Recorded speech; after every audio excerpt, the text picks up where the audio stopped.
저는 오늘 말씀을 준비하면서 지금까지 제가 걸어온 길, 또 지금 살고 있는 삶의 모습을 간증처럼 준비했습니다. 저는 8.15 세방 직후 46년에 평양에서 태어났습니다. 8남매 중 7째로 태어났습니다. 평양은 일찍이 기독교를 일찍 받아들인 곳으로 알려져 있지요. 저희 부모님 친가 외가 모두 기독교를 일찍 받아들인 집안이었습니다. 그래서 저는 어려서부터 기독교의 교육을 받으며 성장했습니다. 소위 말하는 모태 신앙이었지요. 저희 집에는 제가 클 때까지 할머님이 계셨는데 저희는 할머니의 기도 소리에 아침에 눈을 떴고 저녁에는 할머니 옆에서 성경 이야기를 들으면서 잠을 잤습니다. 아브라함 이야기, 모세 이야기, 삼손, 다윗 등 너무 많이 들어서 구약 이야기는 거의 외우다시피 기억하고 있었습니다. 그런데 그 할머님의 신앙 교육은 무척 무서울 정도로 엄하셨습니다. 순교하신 주기철 목사님 교회에 권사님으로 계셨기 때문에 그 영향으로 아주 그 엄격함은 대단하셨습니다. 저희들은 아무리 아파도 학교는 결석을 해도 교회는 결석을 할 수가 없었습니다. 안식일을 지켜야 하기 때문이었습니다. 안식일엔 물건은 사는 것도 안 되고 대청소하는 것도 금지 사항이었습니다. 주말이면 깨끗한 옷을 차려입고 깨끗한 돈으로 헌금을 갖고 주일 예배에 참석했습니다. 저희 어린 시절의 이야기입니다. 대학 시절에는 유년부 교사, 청년부 활동 등 일주일 중 제일 바쁜 날을 보내는 날이 주일이었습니다. 이렇게 철저한 신앙 교육을 받으면서 자랐습니다. 이렇게 저는 이제 대학 졸업 후 미국에서 미국 교회를 다니기 시작했는데 그들의 그 편안한 신앙생활을 보면서 부럽기도 했고 또 마음속 깊이 놀라기도 했고 어떻게 저렇게 편안한 그런 신앙생활을 할 수 있을까 하면서 그러면서도 저의 철저한 신앙도 느슨해지고 무너지기 시작했습니다. 또 귀국 후에는 세굴교회 나온 후에는 아직도 편안하고 또 부담 없는 신앙생활을 계속하고 있습니다. 미국에서 불교 집안에서 자란 손병헌 형제를 만나서 결혼했습니다. 믿는 가정에서 자란 남편을 꼭 찾으라는 할머니의 말씀을 어긴 거였습니다. 서로 신혼 때에는 종교 문제를 가지고 부닥기는 일이 종종 있었습니다. 다행히 같은 학교에 계셨던 기래성 형제님 또 그곳 한인교회의 목사님이셨던 홍군수 목사님과 많은 대화를 하면서 남편도 기독교에 대해서 문을 열기 시작했습니다. 그리고 결혼 17년 되던 때에 세길 창립 첫해 성찬식에서 남편이 세례를 받는 감동의 시간이 있었습니다. 남편은 세길교회가 배출한 제1호 세례자입니다. 남편과 한 가정을 이루고 지연, 우연 두 딸을 키우며 주님의 많은 사랑과 은혜를 받았습니다. 큰딸 지연과 작은딸 우현이는 대학 시절 권진관 형제님께 세례를 받았고 2023년 재작년에는 우리 사위 이현송 군도 또 운호도 홍인식 목사님으로부터 세례를 받았습니다. 특히 손자 운호는 세길의 앞날을 이어나갈 수 있는 그런 훌륭한 사람이 되기를 기대해 봅니다.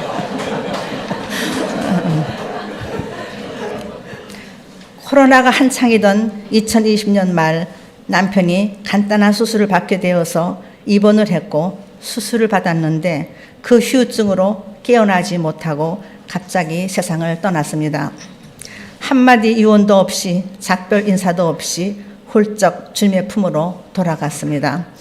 남편의 사망은 말할 수 없는 큰 충격이었습니다. 근 반세기를 함께 살아온 남편을 잃은 그 허망함은 말로 표현할 수가 없을 정도였습니다. 그런데 한편 나도 어느 날 갑자기 주님의 부름을 받을 수 있겠구나 하는 생각이 자꾸 떠올랐습니다. 아무 준비도 없는데 주님께서 부르시면 어쩌나 하는 것이었죠. 얼마 남지 않은 내 여생을 어떻게 준비해야 하나, 무엇을 가지고 주님 앞에 나갈까 등 깊은 생각에 빠지곤 했습니다. 가까운 친구들과 모여 깊은 토론도 하고 또 많은 충고도 받고 그랬었지요. 미국에서 온 큰딸이 저에게 다가와서 아빠에게 쏟던 그 에너지를, 그 아빠를 떠나 보낸 그 허전함을 메꿀 수 있는 그 무엇이 있어야 하지 않겠느냐면서 어떤 것에 몰입할 수 있는 것을 찾아야 되겠다고 그렇게 나한테 말을 했습니다. 그리고 엄마는 몰입할 수 있는 미술도 소질이 없고 음악도 소질이 없고 글 쓰는 문학도 소질이 없으니 이렇게 무재주인 엄마를 위해서 무엇을 어떻게 준비해야 될까 하면서 자기의 고민을 털어놓았습니다. 아무리 생각해봐도 엄마는 신학에 열중할 수밖에 없을 것 같다면서 신학을 공부하라는 겁니다. 그때 제가 76세인데 제가 76세에 하나를 배우면 셋을 잊어버리는 그 나이에 무슨 공부겠냐고 아주 딱 거절을 했습니다. 딸은 셋을 잊어버려도 하나는 건질 수 있지 않겠느냐며 계속 매달렸습니다. 결국 나는 승낙을 했습니다. 그래서 등록을 했고 제가 한 신학은 목회학 과정도 아니고 석박사 과정을 요구하는 그런 프로그램이 아니었습니다. 평신도가 할 수 있는 2년 과정에 비교적 간단하다고 볼 수 있는 신학 과정이었습니다. 그래서 승낙을 할 수 있었던 것 같았습니다.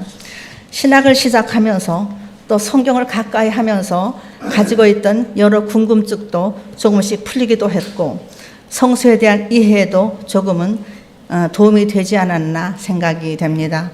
지금은 과정을 다 마치고 심화 과정에서 한두 과목을 청강하고 있는 상태입니다.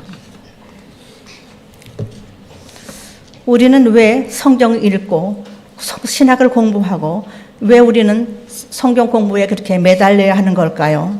성서 말씀이 내 삶과 연결되어 있지 않다면 말씀은 무슨 의미가 있을까요? 많은 분들이 하나님의 말씀인 성경은 읽는 이의 마음을 움직이는 힘, 삶에 개입할 수 있는 힘이 있다고 그렇게 말합니다.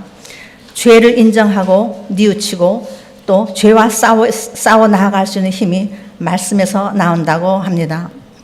아침 성서 공부에서 최마전 선생님도 자기 가치관의 변화와 갱신을 하지 못하는 종교와 신앙은 종교도 신앙도 아니라는 말씀을 해 주셨습니다.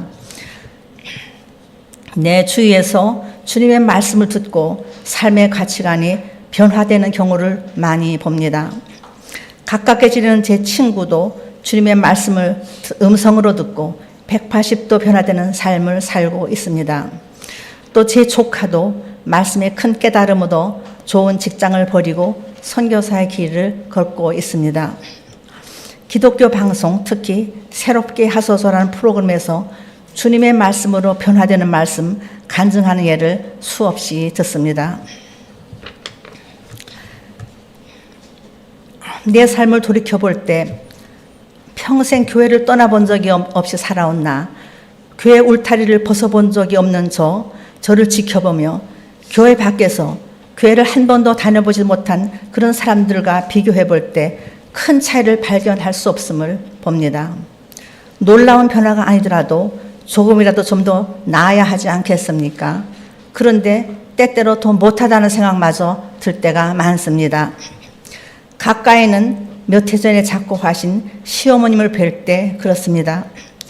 불교 신자셨던 저희 시어머님 김춘경 보살님을 보면서 저와는 비교할 수 없을 정도로 인격적으로 성숙하셨고 또 시어머님의 그 인품과 관대함을 보면서 과연 신앙이 나에게 어떤 의미가 있는가를 의문할 수가 있었습니다. 주님의 말씀이 저의 삶 속에 깊숙이 받아들이지 않은 것은 아닌가 반성을 해봅니다. 내 안에 내가 너무 큰 게 아닙니까? 내 마음을 비우지 못한 저의 잘못이라고 볼 수 있겠지요. 수없이 듣고 또 들은 말씀의 힘이 저의 삶 속에는 깊숙이 다가오지 않은 것 같은 생각이 들었습니다. 뜨겁지도 않고 차지도 않은 미지근한 저의 신앙을 돌아보지 않을 수 없었습니다. 신앙의 성숙은 신앙의 세월과는 정비례하지 않는다는 것을 알게 되었습니다. 나의 노력보다도 그 힘은 주님께서 내려주셔야 되는 게 아닐까 하는 변명 같은 생각들도 내 마음을 흔들어 놓았습니다. 이제 이 땅에서의 주님이 나에게 주신 시간이 점점 줄어들고 있는 것을 내 몸으로 또 내 마음으로 느끼고 있습니다.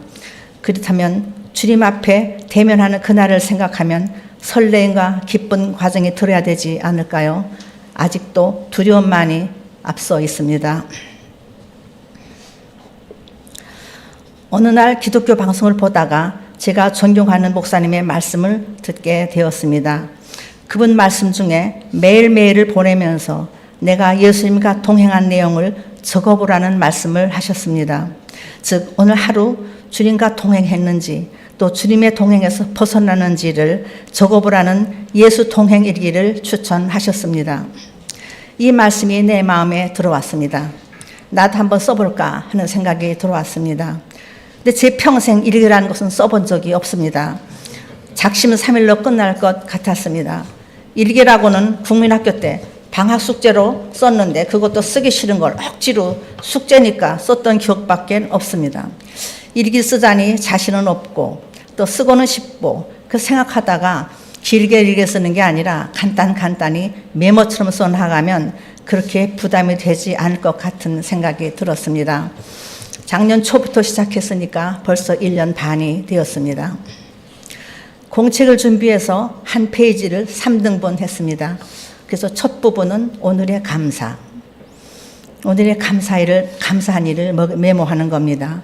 두 번째 부분은 기도 제목입니다. 마지막 부분이 오늘의 반성과 회개.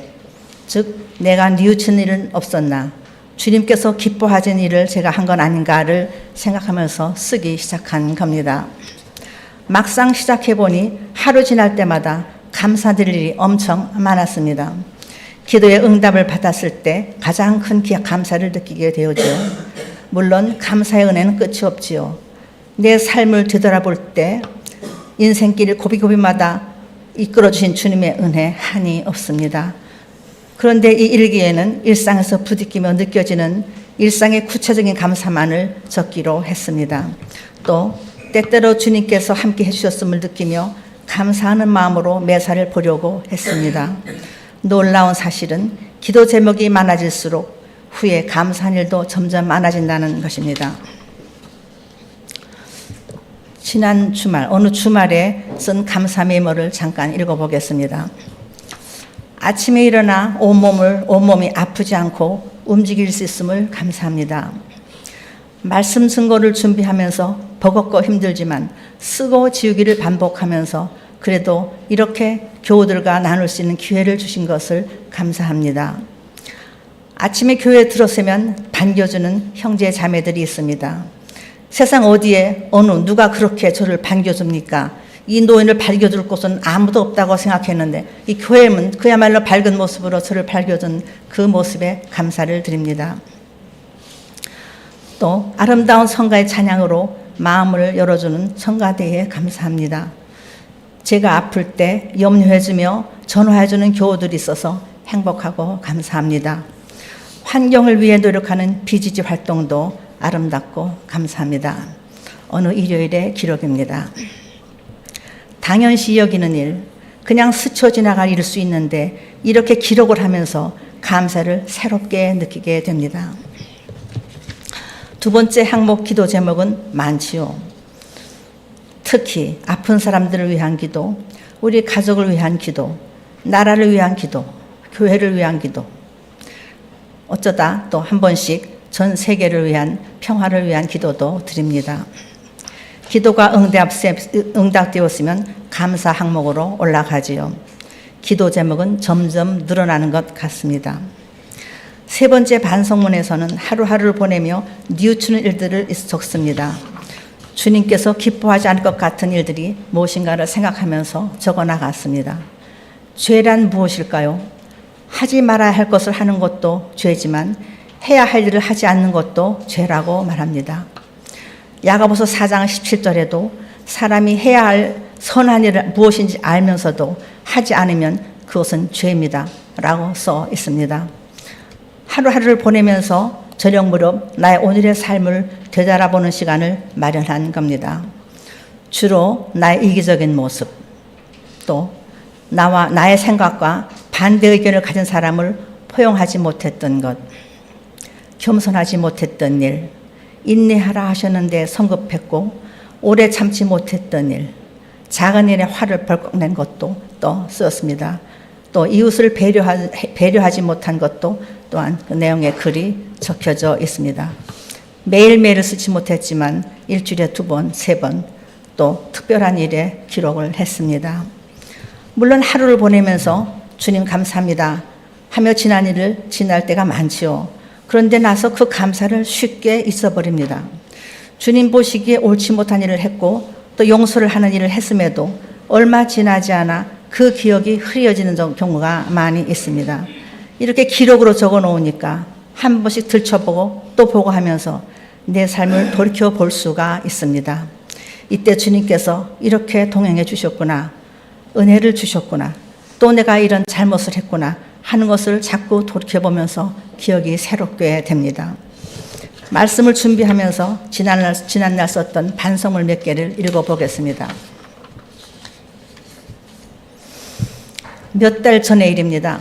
상점에 들어가서 물건을 구입했는데 25,000원을 달라고 해서 5,000원을 깎아서 20,000원을 샀습니다. 5,000원을 벌었다고 좋아했는데 집에 와서 생각해보니 후회가 되었습니다. 그 5,000원 없이도 나는 사는데 아무 문제가 없는데 저 상점 주인은 온종일 서서 물건 파느라 고생을 하고 손님 비유 맞춰가면서 고생하고 있는 그에게는 그 5,000원이 귀한 돈이 아닐까. 이 돈의 액수가 크고 작건 간에 이 돈은 주인의 몫이라는 생각이 들었습니다. 이웃을 배려하지 못한 저의 잘못을 회개하며 썼습니다. 그 다음부터 물건값 깎지 않는 것은 저의 삶의 지침이 되었습니다. 또 이것도 몇 달 전에 일에 쓴 반성문입니다. 지하철에서 노인석 빈자리가 있어서 잽싸게 앉았는데 그 다음 쪽에 가서 어떤 허약해 보이는 할아버지가 내 앞에 서 있었습니다. 양보를 할까 말까 하다가 나도 앉을 자격이 있는데 하고 끝까지 앉아서 버티고 끝까지 왔습니다. 좀 민망해서 눈을 감고 자는 척하고 있었죠. 근데 그 할아버지 얼굴이 집에 와서까지 자꾸 어른거리기 시작했습니다. 약자를 보호하라는 하나님의 말씀이 자꾸만 생각이 났습니다. 아직까지 나 다리는 그렇게 불편한 점이 없는데 그렇게 허약한 할아버지를 보기 싫어서 눈을 감고 있었다는 자체가 영 자책이 되었습니다. 또 하나 읽겠습니다. 공원에서 예수 믿으라는 전도 용지를 갖고 전도하는 분들이 있습니다. 교회 나오십시오, 예수 믿으십시오 하면서 그들에게 나에게 다가와서 휴지를 줍니다. 저는 휴지가 필요하니까 그거는 바짝 받아들고 나는 교회들이라며 저는 교회를 나갑니다 하고서 그러면서 저렇게 해서 무슨 종교가 되겠느냐 하면서 속으로 생각을 했습니다. 그렇게 해서라도 한 사람이라도 구원하려는 그들의 애타는 모습을 주님께서는 기뻐하지 않으셨을까요? 제가 함부로 그들을 비판할 수 있을까요? 그들을 비난하기보다 애쓰십니다, 수고하십니다 하면서 격려해야 하지 않았을까요? 휴지는 받지 말았어야 되는 거 말입니다. 이렇게 세 개만 읽겠습니다. 제가 이 동행의 길을 언제까지 지속할 수 있을지 저는 모릅니다. 또 이를 통해서 나의 삶의 태도가 얼마나 달라질 수 있을지 저는 모릅니다.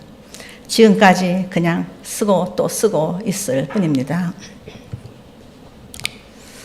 몇 달 전에 현명금 자매가 코스모스 단톡방에 올린 글이 있습니다.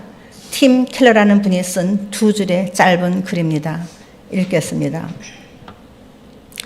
그리스도인의 삶은 위대하고 고상한 행위로 시작되는 것이 아니라 지극히 단순하고 지극히 평범한 행위를 겸손히 수행하는 걸로 시작됩니다. 그 켈러의 말씀입니다. 저는 이 말씀에 많은 위로를 받습니다. 이 말씀을 붙잡고 하루하루 제 신앙의 여정을 걸어가겠습니다. 함께 기도하겠습니다. 주님, 부족한 죄를 불쌍히 여겨주시고 붙들어 인도하여 주시옵소서. 예수님 이름으로 기도드렸습니다.